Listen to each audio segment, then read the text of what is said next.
Bienvenue sur Leadershift, le podcast qui fait bouger votre leadership. Bonjour, c'est Vincent, bienvenue sur Leadershift.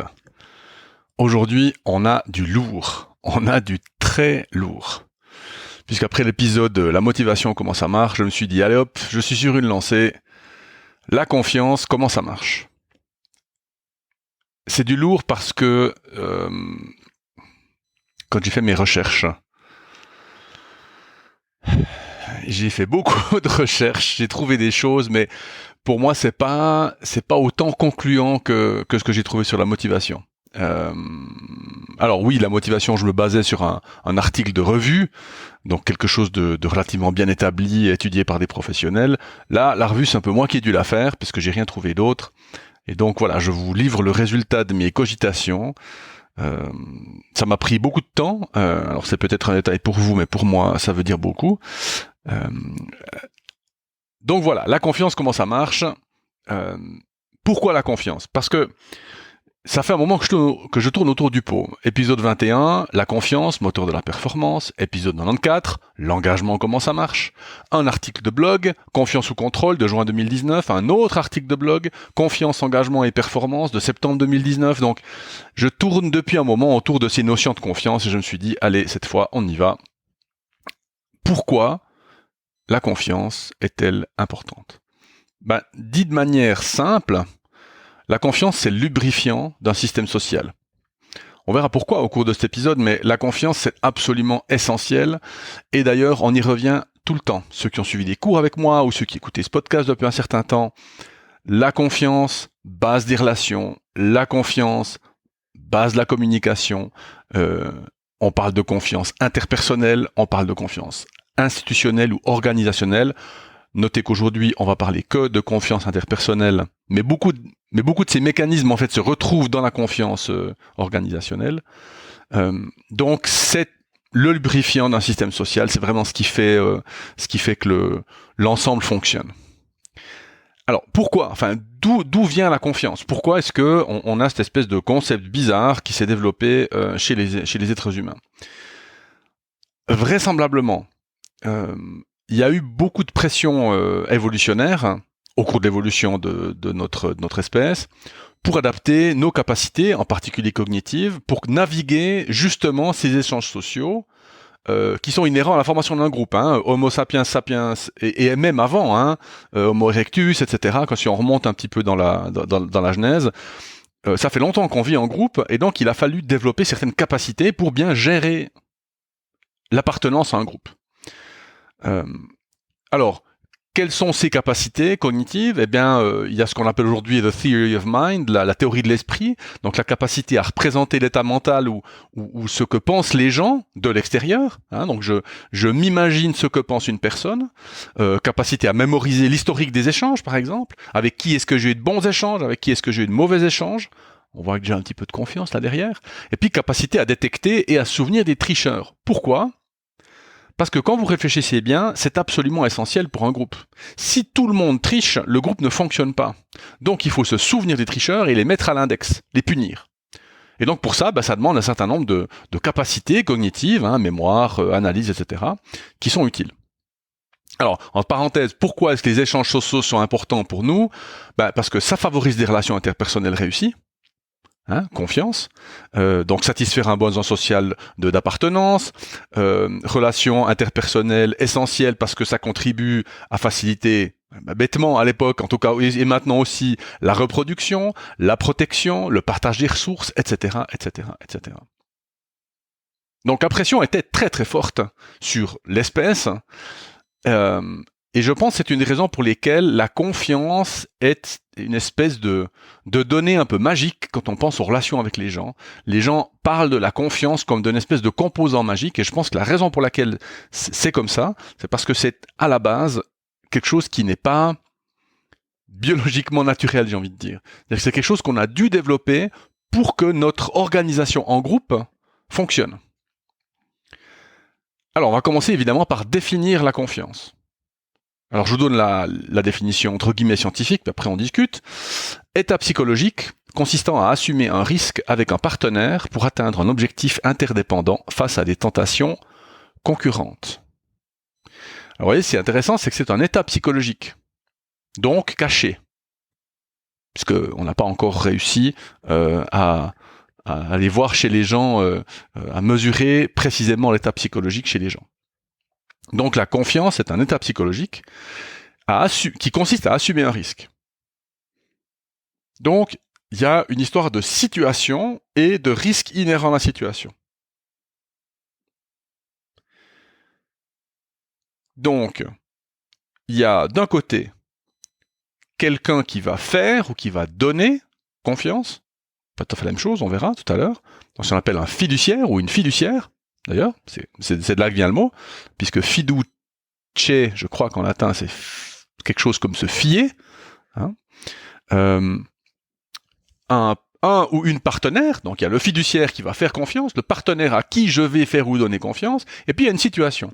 Et cette situation, elle est caractérisée par un risque, par un objectif, et par un certain nombre d'alternatives. Donc dans ce contexte, faire confiance, ça veut dire quoi? Ça veut dire que je prends le risque de travailler avec un partenaire à un objectif commun en dépit d'autres possibilités d'action. Je pourrais faire autre chose que de faire confiance. Je pourrais le faire moi-même, je pourrais demander à quelqu'un d'autre, je pourrais choisir de faire autre chose que ce que j'ai décidé, enfin, d'accord? Donc, fiduciaire, partenaire, situation. Alors, pourquoi faudrait-il faire confiance? Qu'est-ce que ça peut amener? Alors, il peut y avoir des raisons d'altruisme, il peut y avoir des raisons... En fait, finalement, j'obtiens des informations intéressantes pour évaluer la fiabilité du partenaire, mais une des raisons principales pour lesquelles nous allons faire confiance, c'est pour un gain d'efficacité mutuelle. Donc, le mot-clé à retenir dans cette histoire de pourquoi est-ce que nous devrions faire confiance, pourquoi est-ce que moi, en tant que chef d'équipe, en tant que responsable, en tant que parent, en tant que patron, j'aurais faire confiance, c'est pour qu'il y ait un gain mutuel, et c'est un gain d'efficacité. Donc, vous voyez que la confiance, c'est absolument essentiel pour la productivité. Alors, j'ai dit juste maintenant que donner et faire confiance, c'est pas tout à fait pareil. Il y a une nuance qui est intéressante. Mais donner confiance. En anglais d'ailleurs, c'est le mot trust. Donner confiance, c'est se former des attentes sur la probabilité que les actions futures du partenaire seront bénéfiques, au moins non nuisibles, à mes intérêts. Donc donner confiance, vous voyez qu'on a un niveau, je dirais, de confiance qui n'est pas forcément élevé. Donc je fais des attentes et je me dis, bon, je lui fais confiance et donc il me rendra l'ascenseur à un moment donné, en faisant ce que je lui demande, en me faisant confiance, etc. Hein, donc vous voyez qu'il y a un élément de social exchange theory, là, hein, de la théorie de l'échange social dont on a parlé lors de l'épisode sur la motivation. Donc ça, c'est donner confiance. Et maintenant, faire confiance, en anglais c'est le mot confidence, c'est le sentiment d'assurance dans une situation où le fiduciaire n'imaginerait pas que les événements se passent autrement que comme il les attend. Donc faire confiance, c'est agir comme si certaines possibilités, certains futurs possibles n'existaient pas. Et donc la confiance, ça devient un réducteur d'incertitude. C'est intéressant ça. Donc quand je donne confiance, c'est que j'ai pas vraiment encore confiance, alors que quand je fais confiance, il y a une espèce d'assurance, il y a quelque chose qui est établi et qui est une réalité, et un point c'est tout. Et donc le mot-clé ici, c'est le mot attente. Faire confiance, c'est placer des attentes. Et on verra tout de suite maintenant le mécanisme de la confiance, c'est-à-dire comment est-ce que ça s'établit. Alors il y a 5 étapes, on les prend les 5 dans l'ordre. Première étape, évaluation. Alors qu'est-ce qu'on va évaluer? On a notre triptyque, fiduciaire, partenaire, situation. On va évaluer la disposition de ces différents éléments à favoriser la confiance. Alors, comment est-ce que j'évalue la situation? J'évalue la situation dans, par exemple, le gap entre la situation actuelle et la situation future. J'évalue le but perçu de cette situation. J'évalue les risques inhérents à cette situation. Ensuite, le fiduciaire, la personne qui fait confiance. Je vais regarder ma disposition préalable à faire confiance. Et on n'est pas tous égaux là-dedans. Et il y a en particulier un mot ici qui était important, c'est l'acceptation de la vulnérabilité. Parce que si je n'accepte pas de vulnérabilité chez moi, pour une raison X ou Y. Ça veut dire que je serai bien moins disposé à faire confiance. Donc, le fiduciaire, dans sa disposition préalable à faire confiance, il y a l'acceptation de la vulnérabilité, il y a la confiance en soi, et puis la confiance dans l'environnement, l'organisation par exemple.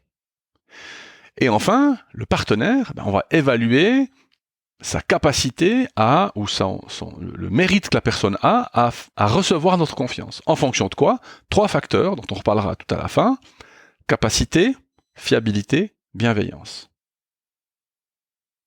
Donc vous voyez que l'étape 1, c'est l'étape d'évaluation. Je m'évalue peu moi finalement, parce que j'ai l'impression que je me connais, donc j'aurais tendance à évaluer la situation et le partenaire.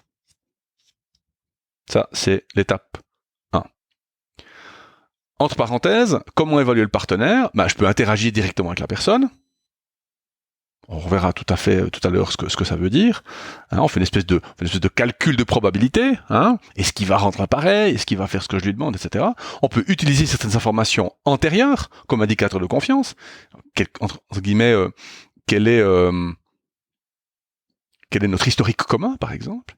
Ou alors, troisième manière d'évaluer le partenaire, je peux apprendre le niveau de confiance de manière indirecte par le biais d'informations informelles, ce qu'on appelle la réputation. Donc, étape 1, évaluation de la situation, évaluation du partenaire, par ses capacités, sa fiabilité et sa bienveillance. Et comment est-ce que j'évalue ces 3 choses-là? En interaction directe avec le partenaire, en évaluation de l'historique avec le partenaire, et puis en évaluant la réputation du partenaire. Ma recommandation dans cette étape pour vous, c'est d'expliciter cette étape d'évaluation avec le collaborateur. En parlant de ses capacités, en parlant de sa fiabilité, en parlant de sa bienveillance perçue. Donc, de vraiment, si possible, interagir directement avec lui. Ça, c'est ma recommandation pour vous. Deuxième étape. Avec toutes ces informations,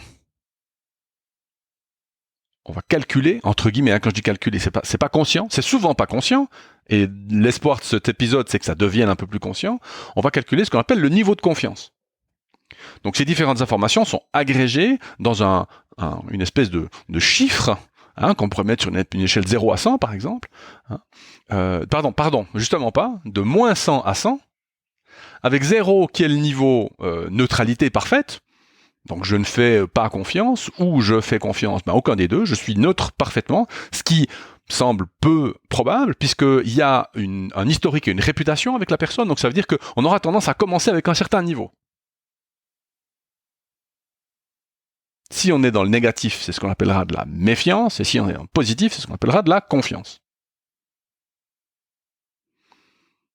Ma recommandation pour vous, c'est d'expliciter ce niveau de confiance avec le collaborateur. Alors vous allez voir, il y a un thème, le thème c'est l'explicitation.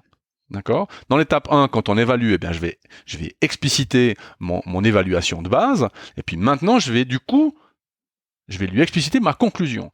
Étant donné ceci et ceci et ceci, du coup, je te fais confiance ou pas en fonction de certains des critères. D'accord? En fonction de la situation. C'est important puisque vous voyez que dans le calcul du niveau de confiance, il y a bien la situation. Donc on ne fait pas confiance de manière absolue pour tout.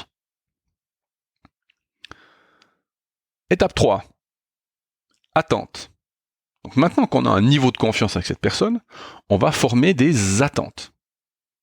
Implicites ou explicites, par rapport au résultat de la confiance qui est donnée ou qui est faite. Logique.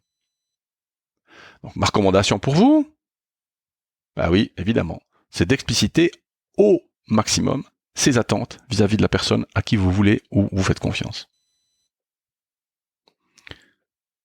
Étape 4, maintenant que j'ai des attentes, je vais mettre en place une stratégie de contrôle.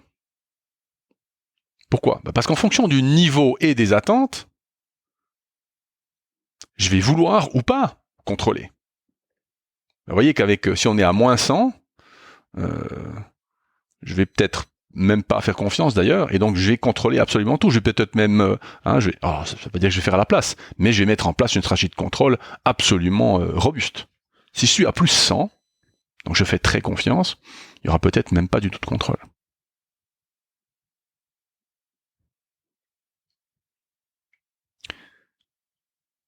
Et une fois qu'on a notre stratégie de contrôle, qu'est-ce qu'on va faire? Il y a l'étape 5 qui est la correction. Donc on va observer les attentes et les observations, et on va mettre en regard nos attentes et les observations. Donc je m'attendais à ceci, et j'observe cela. Qu'est-ce que ça veut dire? Alors s'il y a accord entre les attentes et les observations, eh bien on va donner du crédit au partenaire. C'est vraiment du crédit comme, je dirais, 100 balles, quoi. Une espèce de jauge, et on voit que le niveau de confiance va monter. Alors que s'il y a décalage entre les attentes et les observations, donc il n'y a pas accord entre ces deux choses, eh bien on va chercher des explications, on va réévaluer et vraisemblablement débiter le partenaire. J'y prends 100 francs, mon niveau va baisser. Et vous voyez, ce qui est intéressant du coup, c'est qu'il y a une boucle de feedback qui se met en place. Donc dans ces 5 étapes, évaluation, niveau de confiance, attente, stratégie de contrôle, correction, c'est bien un mécanisme dynamique et évolutif, qui non seulement va être dynamique et évolutif avec la personne, mais qui va être dynamique et évolutif en fonction de la situation. Ok? On a les 5 étapes? Bien. Alors, maintenant vous me direz, bon, à qui faire confiance? On revient à ce que j'ai dit dans l'étape 1.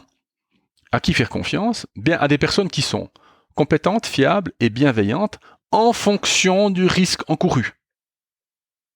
C'est très important ça. Pourquoi? Parce qu'imaginez que vous vouliez faire confiance à un collaborateur ou une collaboratrice. Vous allez évaluer 4 facteurs. Risque, capacité, fiabilité, bienveillance. Alors, le risque, lui, dépend de la situation. Situation peu risquée, situation très risquée. Les capacités de la personne dépendent et de la personne et de la situation. Parce que, en fonction, quelqu'un de compétent, je sais pas moi, un ingénieur en conception, qui est très très bon en schématisation, pour faire des plans, etc. Ok, je vais lui faire confiance pour faire un plan, parce que ses capacités correspondent à cette situation. Maintenant, il y a un problème sur une ligne de production, il doit aller faire du debugging, du troubleshooting, comme on dit en bon français, il doit trouver une solution. La situation n'étant pas la même, le risque étant peut-être même bien plus élevé, puisqu'on est en train de perdre de l'argent, puisque la ligne de prod ne tourne pas, je vais pas lui faire confiance de la même manière. D'accord? Donc, l'évaluation des capacités dépend de la personne et de la situation. Et d'ailleurs, le mécanisme là, c'est bien observation, inférence, généralisation. Ça veut dire qu'on va observer la personne en action, on va faire des hypothèses sur le fait qu'elle est capable ou pas, et donc ensuite on va généraliser. Et le problème, c'est que souvent, on va généraliser sur l'ensemble des situations. Et ça, je vous engage vraiment à ne pas le faire. Vous pouvez généraliser pour une situation donnée. C'est-à-dire, en général, Vincent est compétent pour faire des dessins et faire des plans, donc je lui fais confiance. Donc mon niveau de confiance est élevé, donc je contrôle peu. Alors que pour faire du troubleshooting, je vais peut-être lui associer un technicien, quelqu'un qui a plus de compétences pratiques et de logique de debugging, parce que Vincent tout seul va pas y arriver. Donc, évaluation du risque dépend de la situation, évaluation des capacités dépend de la personne et de la situation. L'évaluation de la fiabilité, troisième facteur, ça dépend de la personne et du groupe auquel elle appartient. Parce que la fiabilité dépend de quoi? De l'historique, de la réputation, de l'adhérence à certaines normes ou à certaines valeurs. C'est aussi un ingénieur comme moi, par exemple, donc j'aurais tendance à lui faire plus confiance parce que la fiabilité perçue est plus élevée. Quand vous voyez quelqu'un en uniforme dans la rue, vous aurez plus de probabilité de vous arrêter pour lui demander quelque chose que si c'est un étranger tout à fait... un étranger, une personne que vous ne connaissez pas.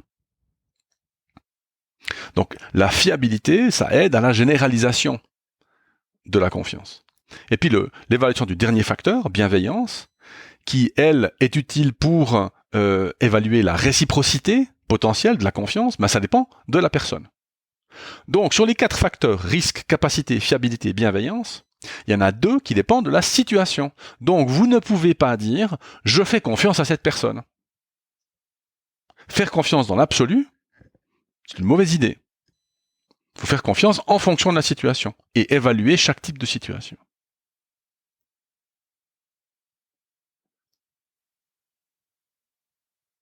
Ensuite, on a vu que l'établissement de cette confiance, c'est un mécanisme qui est évolutif. Et sur le long terme, comment est-ce que cette confiance va évoluer ? Eh bien, il y a un petit modèle qui nous dit qu'il y a 3 grandes étapes. Au début, on va avoir une confiance qui est basée sur des calculs coûts-bénéfices. C'est ce qu'on appelle le calculus-based trust. D'accord ? Donc, vous voyez, c'est une confiance qu'on va donner. Donc, c'est bien trust, c'est le mot trust qui est utilisé. C'est une confiance qu'on va donner qui n'est pas encore, quelque part, faite. Donc, ce sont une confiance basée sur des calculs. Il va faire, il va pas faire. Il va me rendre l'appareil ou pas. Donc, on est à un niveau de confiance qui est relativement bas. D'accord ? On n'est pas à 100. On serait plutôt à des choses comme, 0 à 20, 0 à 30, des choses comme ça. Mais vous voyez que, au fur et à mesure, grâce à notre mécanisme de feedback, que finalement on continue à créditer le collaborateur, on va arriver à une confiance qui est basée sur la connaissance de la personne. C'est ce qu'on appelle de la knowledge-based trust. Je connais cette personne, donc j'aurais tendance à y faire plus confiance, quelque part indépendamment de la situation, ce qu'on a vu qui n'est pas toujours une très très bonne idée. Et enfin, le nirvana, si on veut bien, de la confiance, c'est la dernière étape, qui est une confiance basée sur une identification commune. Je m'identifie à la personne. C'est ce qu'on appelle la identification-based trust. Donc là, on a quelque chose qui est quasiment fusionnel. D'ailleurs, vous aurez des gens qui vous diront, il fait quasiment partie de la famille, parce qu'on s'identifie tellement avec cette personne qu'on sera capable d'y faire confiance presque aveuglément. Et d'ailleurs, peut-être indépendamment de la situation. Encore une fois, ce qui, d'un point de vue purement pragmatique, n'est pas toujours une bonne idée. Donc, si on résume ce qu'on a vu aujourd'hui, et je vous ai dit c'est un peu du lourd, il y a beaucoup d'informations. Pourquoi la confiance est importante ? Parce que c'est le lubrifiant de tous nos systèmes sociaux, entreprises, familles, etc. D'où vient la confiance ? Pression évolutionnaire, comme beaucoup de choses que Homo sapiens sapiens a développées. La définition, c'est qu'on a un fiduciaire, un partenaire et une situation dans laquelle la confiance peut être faite ou pas. Pourquoi est-ce qu'on fait confiance ? Pour un gain mutuel. On peut donner confiance quand on n'est pas encore très sûr, quelque part, et puis faire confiance une fois que c'est beaucoup plus le cas. Le mot-clé ici, c'est attente, c'est former des attentes. Quel est le mécanisme de construction de la confiance ? Évaluation de la situation et du partenaire. Première étape. Deuxième étape, évaluation du niveau de confiance. Troisième étape, évaluation des attentes en fonction du niveau de confiance. Quatrième étape, mise en place d'une stratégie de contrôle en fonction des attentes et du niveau de confiance. Cinquième étape, correction en fonction des observations. À qui faire confiance ? Nous évaluons le risque, les compétences, la fiabilité, la bienveillance de la personne. Au début, c'est une confiance basée plutôt sur des calculs assez pragmatiques. Ensuite, une confiance basée sur la connaissance de la personne. Et enfin, une confiance basée sur une identification commune. Je vous propose un petit chemin personnel. Suis-je prédisposé à faire confiance ? Pourquoi ? Lien avec la vulnérabilité. Seconde question, suis-je suffisamment explicite par rapport à mes attentes ? Pourquoi ? Et enfin, mon call to action, prenez un collaborateur et une situation et faites consciemment l'exercice du mécanisme de la confiance, les 5 étapes. Faites-le consciemment et essayez de discuter de ça avec la personne. Vous verrez que vous avez une discussion d'une richesse avec la personne en question qui est absolument extraordinaire. Deuxième call to action, si vous n'arrivez pas à faire confiance, on peut en parler. J'espère que vous voyez qu'avec cet épisode, c'est un élément essentiel d'une vie en groupe. Et donc, je sais qu'il y a des personnes qui font plus difficilement confiance, et donc ce sont des choses qui se travaillent. Ouf. Bon, 24 minutes. J'espère que cet épisode vous a plu. Moi, j'ai eu beaucoup de plaisir à le faire, à faire les recherches. Si vous avez des questions, comme d'habitude, vous savez où me trouver. Volontiers, peut-être même une question lors du prochain épisode, ou en tout cas, j'y réponds volontiers, et ça me ferait très plaisir si vous en avez. Je me réjouis de vous retrouver au prochain épisode, et je vous dis à bientôt. Ciao.